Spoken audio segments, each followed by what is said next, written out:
Olá, meus amigos, sejam bem-vindos a mais uma aula de resolução de questões.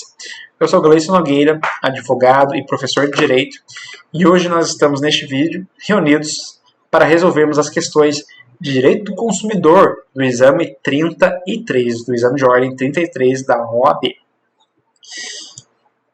Como funciona o nosso esquema de resolução de questões? Eu, Gleison, leio o enunciado, você pausa o vídeo e tenta responder, e depois aperta o play para ver a correção do enunciado.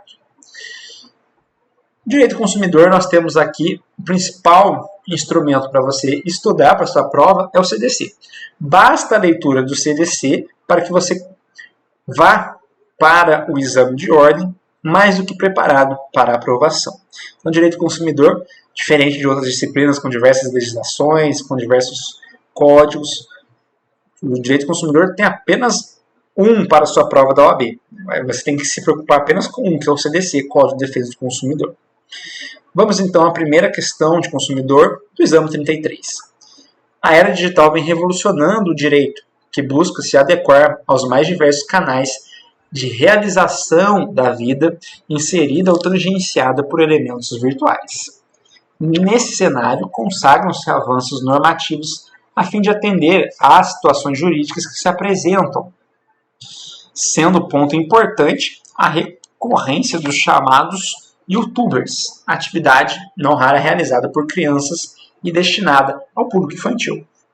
Nesse contexto, os YouTubers mirins vêm desenvolvendo atividades que necessitam de intervenção jurídica, notadamente quando se mostram portadores de prática publicitária. A esse respeito, instrumentos normativos que visam salvaguardar interesses na publicidade infantil estão em vigor e outros previstos em projetos de lei. Sobre o fato narrado, de acordo com o CDC, assinar a afirmativa correta. Agora, você vai pausar o vídeo e vai tentar responder essa questão. Apertou o play e a resposta correta é a letra B. A publicidade que se aproveita da deficiência de julgamento e experiência da criança ou se prevaleça da sua idade e conhecimento maturo para lhe impingir produtos e serviços é considerada abusiva. Qual é o conhecimento que você tem que ter aqui para fazer este enunciado, para fazer esta pergunta? É a questão da publicidade enganosa ou abusiva, prevista no CDC. A partir do artigo 37, vocês verão os conceitos de uma publicidade enganosa ou abusiva. Mais especificamente, o artigo 37, parágrafo 2º do CTZ, vai falar sobre a abusiva. E dentro do conceito de publicidade ou propaganda abusiva, nós temos especial atenção às crianças. É dito especificamente que qualquer peça publicitária, que qualquer produto ou serviço disponível por meio de deficiência de julgamento e experiência da criança, ou seja, se aquele fornecedor se aproveita da deficiência de julgamento e experiência de uma criança para lhe fornecer um produto ou serviço, aquela publicidade, aquela propaganda é abusiva. Diferentemente da propaganda ou publicidade enganosa, que traz ali algumas características que induzem o consumidor ao erro. Então você vende um produto ou serviço que na verdade não é assim que funciona na prática.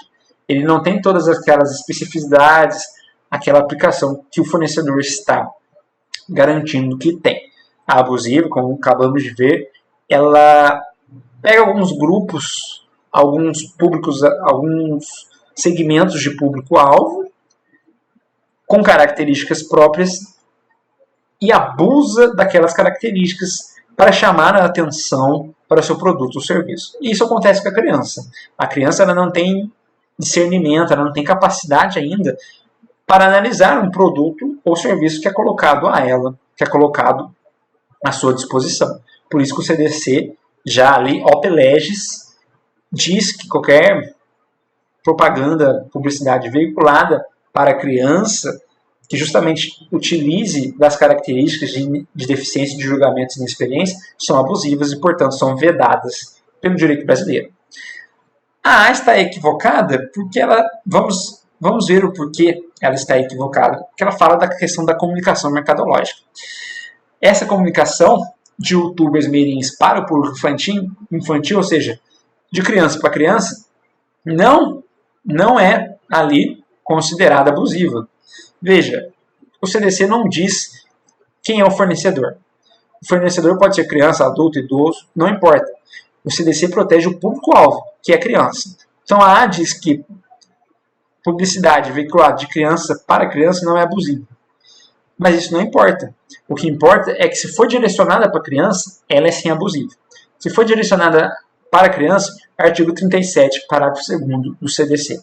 Ela tenta confundir, porque ela pensa que se for criança com criança, tem uma anulação ali da abusividade daquele fornecedor, mas na verdade não é assim que funciona. O CDC é claro ao determinar que a única coisa que importa é o público-alvo. A C. Publicidade não pode ser considerada abusiva ou enganosa se o público para o qual foi destinado, de forma fácil e imediata, identifica a mensagem mercadológica como tal. Tudo bem, isso tem até certo fundamento, mas veja, quando este público, quando este destinatário é criança, a lei taxativamente protege os interesses do público-alvo. A lei taxativamente protege o público-alvo infantil de fornecimento abusivo de produtos ou serviços. Justamente porque, aos olhos da legislação, a criança não tem qualquer tipo de discernimento. Não tem como ela, portanto, como diz a letra C, de forma fácil e imediata, identificar a mensagem como sendo mercadológica. Ela não sabe nada disso, né? Em tese, pela nossa legislação, a criança não tem este discernimento, portanto, é uma propaganda, é uma publicidade abusiva. D. A publicidade dirigida às crianças que se aproveitem da sua deficiência de julgamento para lhe impingir produtos ou serviços é considerada enganosa. Não, enganosa é aquela publicidade que traz informações equivocadas. As crianças, específica e diretamente tratadas no CDC, versa sobre publicidade abusiva e não sobre publicidade enganosa. Tome nota, artigo 37, parágrafo 2º do CDC. Vamos à última questão, a segunda e última questão do direito do consumidor. De novo, no mesmo esquema, vou ler o enunciado, você pausa e tenta responder. Godofredo procurou a seguradora X para contratar seguro residencial, mas a venda direta foi negada, ao argumento de que o proponente possuía restrição financeira junto aos órgãos de proteção ao crédito. Godofredo explicou que pagaria o seguro à vista, mas ainda assim a seguradora negou a contratação. Indignado, Godofredo registrou a sua reclamação no Ministério Público, que verificou o significativo número de pessoas na mesma situação, merecendo melhor análise quanto ao cabimento ou não da medida para a defesa de interesses e direitos de consumidores a título coletivo. Sobre a hipótese apresentada, à luz do Código de Defesa do Consumidor, assinale a afirmativa correta. Agora você vai pausar o vídeo e vai tentar responder. Meus amigos, a resposta correta para essa questão é a letra B. A matéria consagra hipótese de direito individual homogêneo, podendo ser objeto de ação coletiva para a defesa dos interesses e direitos dos consumidores. E a recusa à contratação somente pode ser posta se o pagamento do prêmio for parcelado. Quais são as habilidades e quais são os conhecimentos que você tem que ter para ter respondido corretamente essa questão? Você tem que saber o que é direito individual homogêneo e você tem que saber quando é que um consumidor, melhor dizendo, um fornecedor pode utilizar a restrição ao crédito ao seu favor. Então vamos por partes. Godofredo tem um problema de contratação de seguro com a seguradora X. Ele tem restrição ao crédito, mas ele não quer parcelar o prêmio, ele quer pagar à vista. E assim como Godofredo, diversos outros consumidores têm o mesmíssimo problema com essa mesmíssima seguradora. Segundo o artigo 81, parágrafo único, inciso 3 do CDC, direito individual homogêneo é aquele que tem uma origem comum. Então, são várias situações individualizadas, mas com uma origem, com uma partenogênese comum. Então o problema é o mesmo para diversas pessoas, em que pese essas pessoas terem tido este problema de maneira individual. Então Godofredo tem o problema Y com a seguradora X. Fulano tem esse mesmo problema Y com a seguradora X. E assim por diante. Esta situação caracteriza a origem comum, portanto, é uma situação de direito individual homogêneo. Quando falamos em direito individual homogêneo, nós também nos remetendo àqueles conceitos de direito difuso e direito coletivo. Então, esses três conceitos, direito difuso, direito coletivo e direito individual homogêneo, estão todos no artigo 81, parágrafo único do CDC. O direito individual homogêneo está especificamente no inciso 3. E o inciso 2 e 1 vai falar ali cada qual do direito difuso e coletivo. Então, quando falamos nestes conceitos, nós não vemos em outra legislação a não ser dentro do CDC. Então, quando você está discutindo direito social, quando você está discutindo direito constitucional, você se remete ao conceito trazido pelo CDC, ao conceito trazido pelo Código de Defesa do Consumidor. Então, anote aí o artigo 81, parágrafo único, os incisos vão falar dos conceitos de direito difuso, direito coletivo e direito individual homogêneo. Agora, qual é a outra questão? O Godofredo tem restrição ao crédito. Pode o fornecedor se recusar a fornecer algum produto ou serviço para uma pessoa com restrição ao crédito? Pode, se for parcelado. Pode, se for uma compra a crédito. Se for uma compra à vista, isso não existe. Isso é um abuso. Então, veja. O Godofredo provavelmente parcela muitas compras e deixou de pagar algumas. Por isso que o seu nome está negativado. Por isso que ele tem restrição ao crédito. O nome dele está lá no Serasa. Quando ele chega para comprar parcelado, o fornecedor pode dizer assim para ele: olha, você tem muita restrição ao crédito, não tem como eu colocar o meu empreendimento a risco, se eu sei que a sua probabilidade de calote é muito grande. Agora, se ele está querendo pagar à vista, qual é o crédito que ele está querendo? Nenhum. O dinheiro está saindo 100% do bolso dele. Então, quando uma pessoa tem uma restrição ao crédito, ela pode ter acesso ao crédito negado. A compra parcelada pode ser negada, mas a compra à vista, jamais. Se ele está dando todo o dinheiro à vista, sem qualquer tipo de socorro ao crédito, ele pode sim realizar isso. E o fornecedor não pode se negar a vender o produto ou serviço para aquela pessoa. Então a B diz exatamente aquilo que a legislação consumerista coloca como regra. A situação de Godofredo e dos demais ali consumidores que tentam contratar com a seguradora X são hipóteses de direitos individuais homogêneos, origem comum.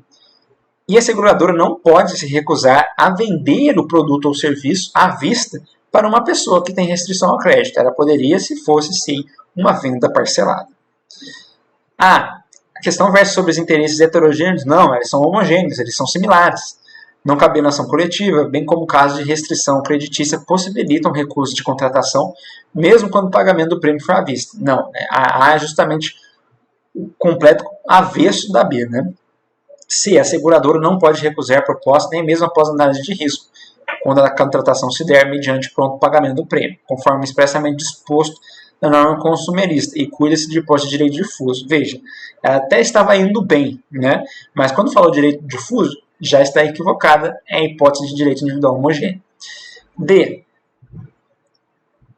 A seguradora pode recusar a contratação mesmo mediante pronto pagamento, sob o justificativo de que o proponente possui anotação de restrição financeira. Não. Pagamento à vista não é venda a crédito. Pagamento à vista não é pagamento parcelado. Quanto à defesa coletiva, essa é incabível pela natureza da demanda, sendo possível apenas a formação de litisconsórcio ativo. Veja só, aqui ele tenta confundir você falando que litisconsórcio ativo é diferente de ação coletiva. Né? E em hipótese, é possível que você tenha um litisconsórcio ativo, sem problema nenhum, como é esse caso, mas a ação coletiva é aquela ação em que, dentro de uma mesma proposta, dentro ali de uma mesma petição inicial, você tem uma coletividade de proponentes, tá certo? Então a D vem ali para tentar confundir você, e a letra D, né, veio para te confundir, e a única correta mesmo sem sombra de dúvidas, é a letra B. As outras estão bem equivocadas. Meus amigos, nós vimos então as duas questões de direito do consumidor do exame 33. Não deixe de assistir as outras aulas no canal do professor Bruno. Se inscreva no canal dele, acompanhe todos os projetos. Curta esse vídeo, salve, compartilhe com os outros amigos que vão prestar o próximo exame de ordem. Conhecimento tem que ser compartilhado. Meu Facebook e Instagram é @gleice.adv. Mande mensagem, mande direct. Tire suas dúvidas sobre a prova, sobre as disciplinas, sobre a carreira de advogado. Ficarei muito feliz em auxiliá-los nesta etapa. Vou ficando por aqui. Um forte abraço, bons estudos e até a próxima.